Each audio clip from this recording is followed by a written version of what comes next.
Hello दोस्तों, मैं साहिल Parvez polity की मिनी टेस्ट सीरीज में आपका स्वागत करता हूं। दोस्तों, इन प्रश्नों को याद करने का एक सिंपल ट्रिक कि जो प्रश्न आपको याद हो उन्हें स्किप कर दें और जो नहीं याद हो उन्हें नोट पैड पर जरूर लिखें।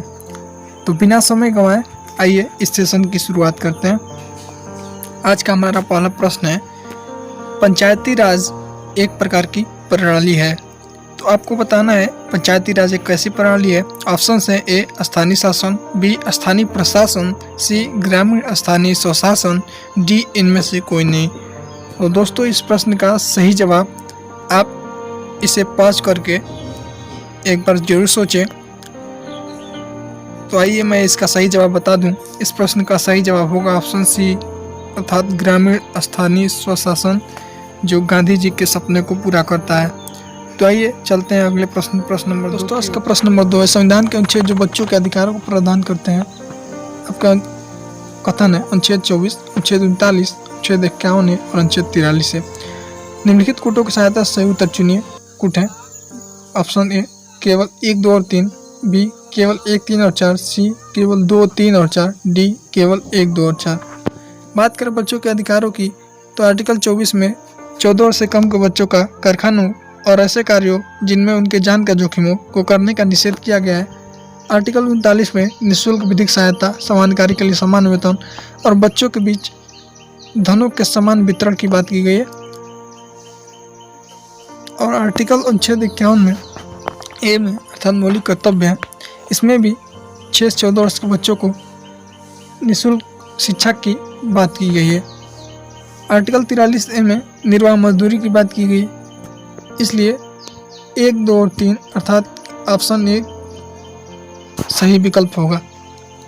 दोस्तों, इसमें मौलिक कर्तव्य, मौलिक अधिकार और नीति निर्देशक सिद्धांत तीनों ही चरण शामिल है। मौलिक कर्तव्य रूस से, मौलिक अधिकार यूएसए से और नीति निर्देशक सिद्धांत आपके आयरलैंड से लिए गए हैं। तो ये बढ़ते हैं अगले प्रश्न नंबर 3 की ओर। आईएएस और आईपीएस की समाप्ति की सिफारिश किस आयोग द्वारा की गई थी? आपके ऑप्शन से ए ढेबर आयोग, बी केलकर आयोग, सी खेर आयोग और डी राजमन्नार आयोग।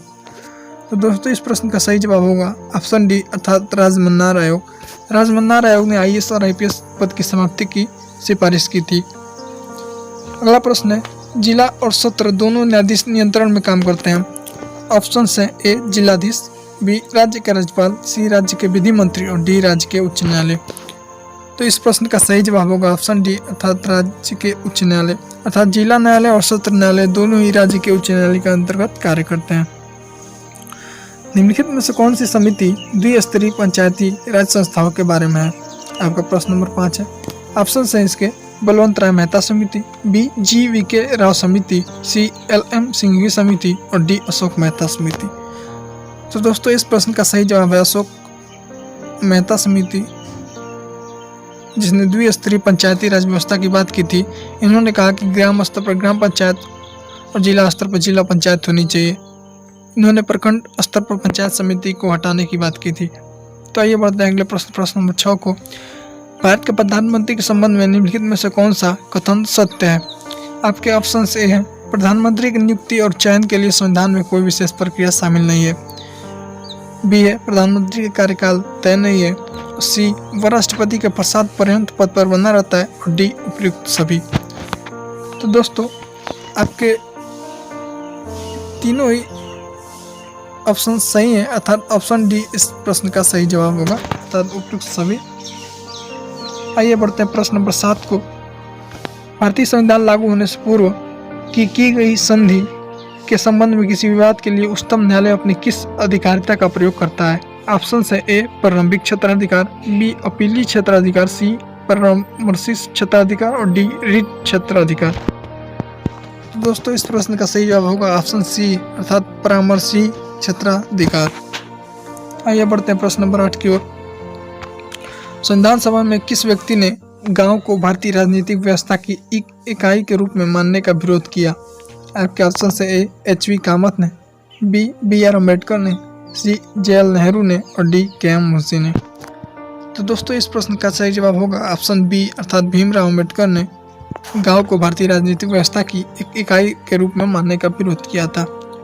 प्रश्न नंबर 9 है, एक नई अखिल भारतीय सेवा स्थापित की जा सकती है। आपके ऑप्शन से ए राज्यसभा के प्रस्ताव द्वारा, बी संसद के कानून द्वारा, सी राष्ट्रपति के आदेश पर और डी संघ लोक सेवा के प्रस्ताव पर। तो दोस्तों इस प्रश्न का सही जवाब होगा ऑप्शन बी अर्थात संसद के कानून द्वारा एक अखिल भारतीय सेवा स्थापित की जा सकती है। दोस्तों अखिल भारतीय सेवा का जिक्र आर्टिकल 312 में किया गया है। तो आइए बढ़ते हैं प्रश्न नंबर 10 की ओर। आज का मिनी टेस्ट सीरीज का अंतिम प्रश्न, अक्सर समाचारों में देखा जाने वाला शब्द डार्क स्काई रिजर्व है। ऑप्शन है कृत्रिम उपग्रहों के उच्च संकेंद्रण के साथ अंतरिक्ष में एक क्षेत्र, बी प्रकाश प्रदूषण से मुक्त रखा गया एक क्षेत्र और सी उच्च ओजोन परत की छेड़ता का एक क्षेत्र, डी कार्बन डाइऑक्साइड प्रच्छादन के साथ एक क्षेत्र। दोस्तों इस प्रश्न का सही जवाब होगा ऑप्शन बी अर्थात प्रकाश प्रदूषण के से मुक्त रखा गया एक क्षेत्र। तो दोस्तों आज का यह मिनी टेस्ट सीरीज समाप्त होता है। दोस्तों मैंने टॉप 25 का मिक्स्ड क्वेश्चन सीरीज भी बनाया है जो लगभग 25 या 27 मिनट का है। अगर आपने उन्हें नहीं देखा तो आप उन्हें देखना बिल्कुल न भूलें। तो थैंक्स फॉर वॉचिंग। मिलते हैं अगले वीडियो।